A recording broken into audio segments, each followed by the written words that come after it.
रयतेची पण मागणी करणार आहोत आणि येणाऱ्या काळामध्ये चंद्रकांत रघुवंशी यांच्या घरावर देखील आम्ही मोर्चा काढून आम्ही जाब विचारणार आहोत। आणि या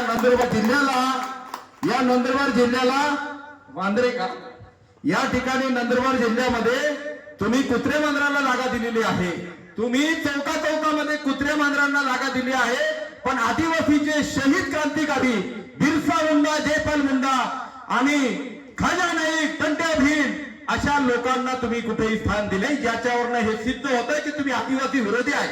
म्हणून आम्हाला या ठिकाणी आदिवासीच्या जमिनीवर तुम्ही जो म्हणजे जमिनी बळकावल्या, तुम्हाला बेदखल केल्याशिवाय आम्ही सुद्धा राहणार नाही। आणि तुम्हाला परमेश्वर एवढं मोठं आयुष्य द्यावं, तुम्हाला श्रीकृष्णाचं आयुष्य लाभो। श्रीकृष्णाचं आयुष्य किती होतं माहितीये? 108 वर्ष। आणि ह्या जे जमिनी आहेत ह्या तुम्ही बेकायदेशीररित्या, अवैधरित्या तुम्ही